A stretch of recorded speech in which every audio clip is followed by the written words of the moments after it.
Hi everyone, welcome to the final part of this responsive navbar tutorial series.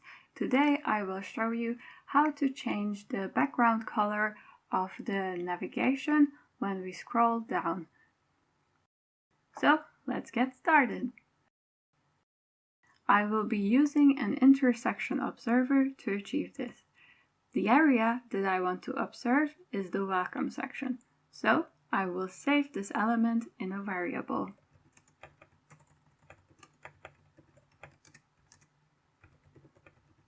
I will be using the query selector for this. There is only one item that I want to save, so I'm not using query selector all, but only query selector. Then I am going to define the intersection observer.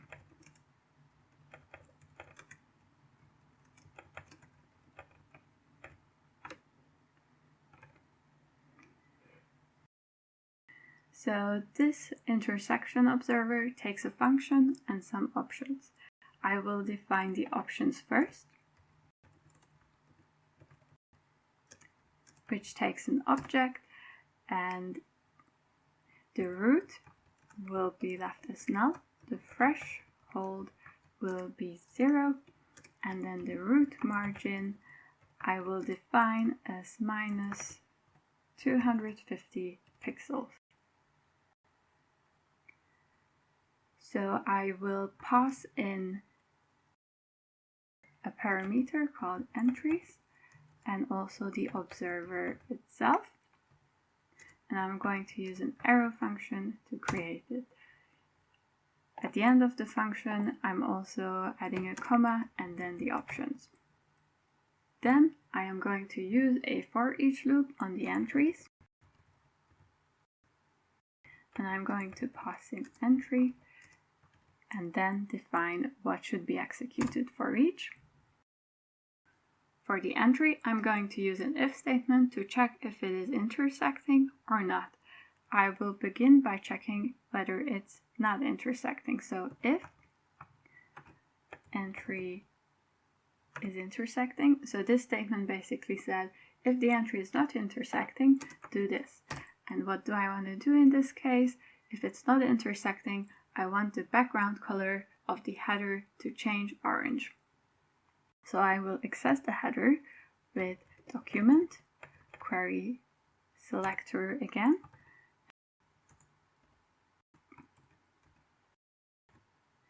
And then I want to add a class list of the name orange.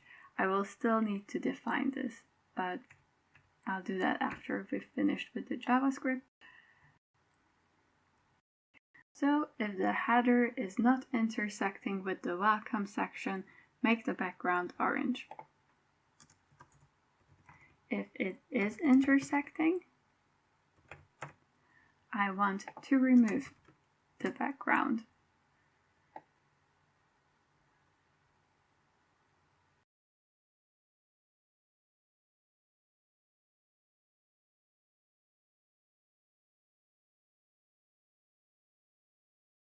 Now that we've done this, the only thing we need to do is actually observe the welcome area. So I'm just going to call observer.observe and then sections. Now I will add the styling for the orange class. I'm just pasting it in to make this video a bit shorter. Basically, the background color of the orange class should be orange, and I added the important to it so that it never gets overwritten. I'm also removing the border from the active class, and the background of the dropdown should also be orange. So if we have a look at the page now, we can see that it's not working, which means that I made a mistake. So if I have a look,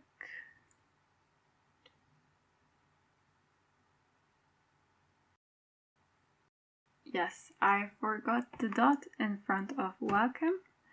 which means it didn't select the welcome section. If we save this and reload, hopefully it will work. And yes, it's working. If I hover, these also become orange. And yeah, that's it for the intersection observer. One final thing that I want to show you relates to tabbing. So for example, I can tab over home, but I can't tab over about. So I'm going to do that now. First, I will correct the HTML. I will give about a tab index of 0. This will allow the user to tab over it with their keyboard, and I will do the same to services.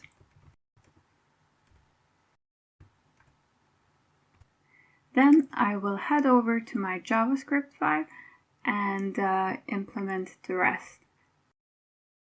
If you remember, we already saved the header nav buttons in a variable called nav_btns, and I'm going to use a for each loop to attach a new event listener to each of them.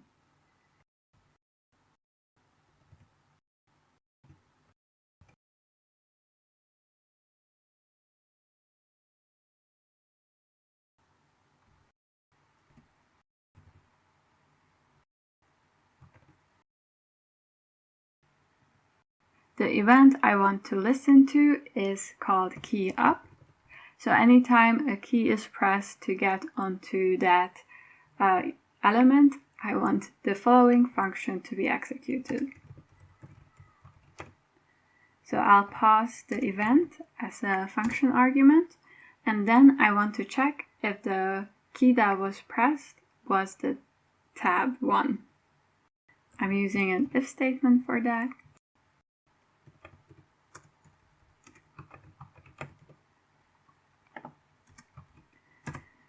And if this evaluates to true, I want to expand the nested list. I'm going to do that by first accessing the unordered list. So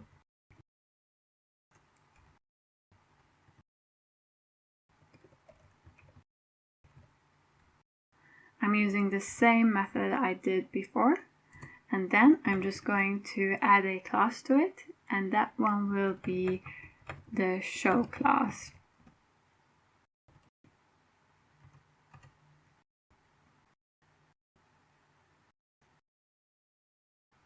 So now if I check out the website and I tab over about or services, it should expand the drop-down.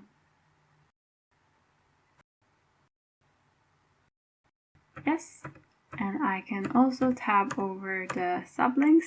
However, as you can see, when I leave sustainability or type free, the drop-down doesn't close. So I will need to attach another event listener to sustainability and to type.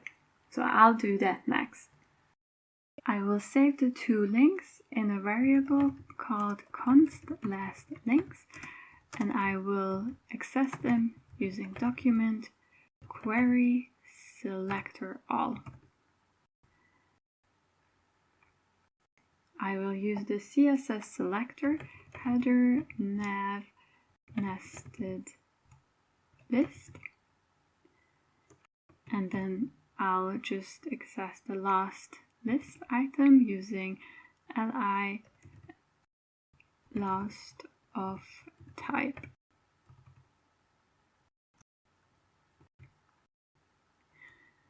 Now that we have this, I can attach an event listener to each of them, and the code for that is pretty similar to this one.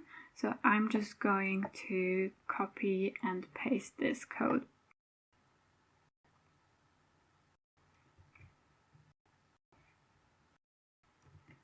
I will remove nav_btns and I will replace it with last links. And here I will instead use last link, and then I'll paste that as well. Now this list items no longer have a child. Instead, to get to the nested list, we need to access the parent node.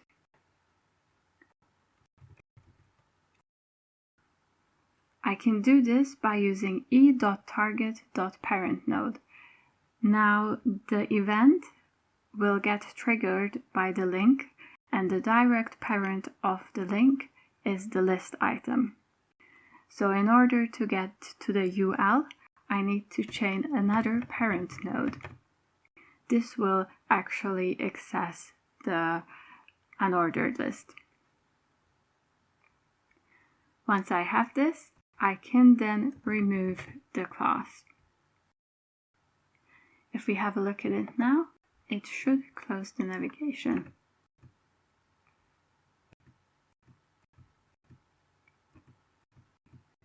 And yes, it does it. However, if you notice, if I tab on it, the moment I arrive on sustainability, it closes it, which is not ideal. So, to fix that, instead of key up, I will use key down. This way, the drop-down will only close when I tab away from it. So to show, now it works as it should. This is everything I wanted to show you in regards to this tutorial. I hope you found it useful. As mentioned, the complete code is linked below, so you can have a look at it through my GitHub or through my CodePen. If you enjoyed this, please subscribe. I put out videos every week. Thanks so much for watching, and see you in the next video.